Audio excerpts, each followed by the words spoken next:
Hey everyone, welcome back to my channel English Basics and Beyond. আজকে আমরা English শিখব story টেলিংয়ের মাধ্যমে।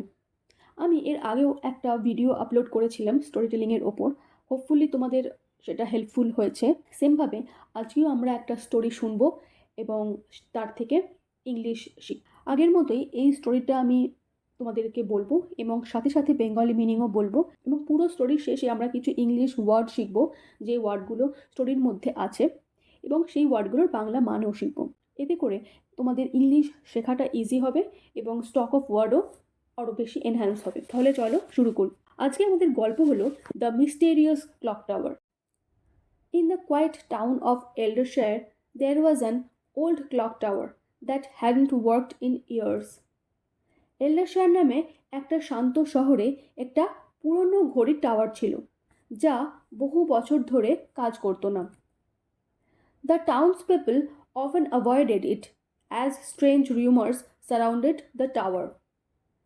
শহরের মানুষ প্রায় এটি এড়িয়ে চলত কারণ এটি নিয়ে অদ্ভুত গুজব ছিল।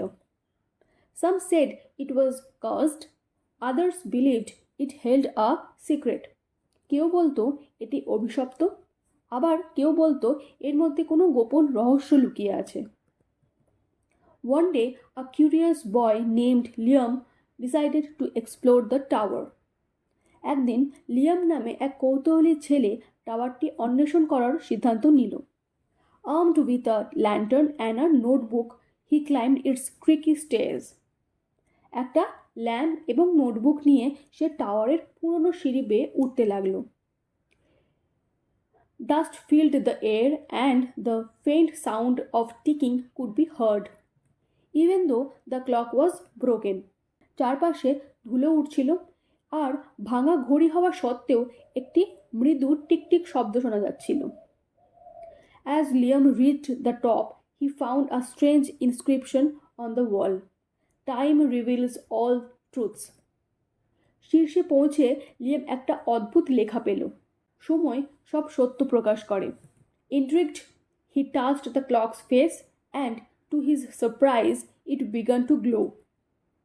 কৌতূহলী হয়ে সে ঘড়ির মুখ স্পর্শ করল। হঠাৎ ঘড়িটি আলোকিত হয়ে উঠল। Suddenly, the room filled with light and Liam found himself transported to the past. পুরো ঘর আলোতে ভরে গেল এবং লিয়াম নিজেকে অতীতে দেখতে পেল।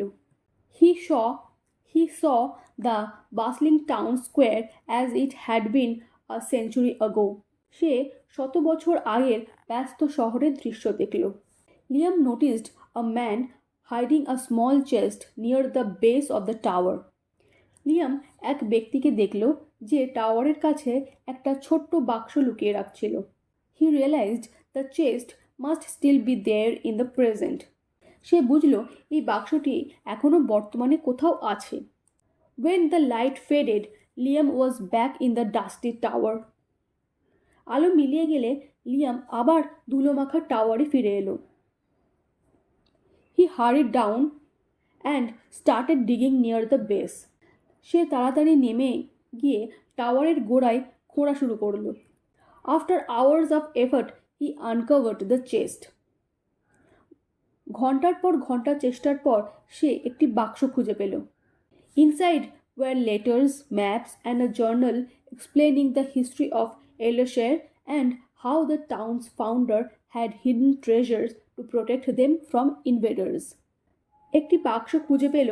বাক্সের ভিতরে ছিল চিঠি, মানচিত্র এবং একটি জার্নাল, যাতে শহরের ইতিহাস এবং এর প্রতিষ্ঠাতা কিভাবে শত্রুদের হাত থেকে ধন সম্পদ লুকিয়েছিলেন তা লেখা ছিল। Liam shared his discovery with the townspeople and the once feared tower became a beloved landmark. Liam তার আবিষ্কার শহরের মানুষদের জানালো এবং একসময় ভয়ঙ্কর বলে বিবেচিত টাওয়ারটি প্রিয় স্থানে পরিণত হলো। The town's history came alive again and Liam became a local hero. শহরের ইতিহাস নতুন করে বাঁচল আর লিয়াম স্থানীয়দের কাছে নায়ক হয়ে উঠল। এই ছিল আজকে আমাদের গল্প, দ্য মিস্টেরিয়াস ক্লক টাওয়ার। এবার আমরা কিছু ওয়ার্ডের মানে জানব। যেগুলো এই গল্পের মধ্যে আছে। প্রথমে দেখি কি আছে। টাউন্স পিপল মানে শহরের মানুষ। রিউমার্স গুজব। সারাউন্ডেড ঘেরা বা আবৃত। কার্সড অভিশপ্ত। এক্সপ্লোর অনুসন্ধান করা। Lantern hurricane. ক্রিকি স্টেজ পুরনো কাঠের সিঁড়ি। টিকিং টিকটিক শব্দ করা। ইনস্ক্রিপশন মানে লিপি বা খোদাই করা লেখনী। ইন্ট্রিগড মানে কৌতূহলী। বাসলিং ব্যস্ত। ট্রান্সপোর্টেড স্থানান্তরিত। হারিড ডাউন তাড়াতাড়ি নিচে নেমে গিয়েছিল। ইনভেডার্স আক্রমণকারী। ওয়ান্স ফিয়ার্ড একসময় ভয়ের কারণ ছিল। বিলাভড আন্তরিকভাবে ভালোবাসা। ডাস্টি মানে ধুলোময়। ফেডেড মানে ম্লান। তাহলে এতগুলো তোমরা ইংলিশ ওয়ার্ড শিখলে এবং তার মানেও শিখলে এবং গল্পে তাদের ইউজও জানতে পারলে।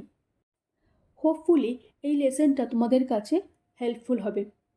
এরকমই আরও ইন্টারেস্টিং গল্প জানতে এবং ইংরেজির আরও খুঁটিনাটি বিষয় জানতে এবং শিখতে আমার চ্যানেলকে অবশ্যই ফলো করো এবং সাবস্ক্রাইব করে দিও। Thank you.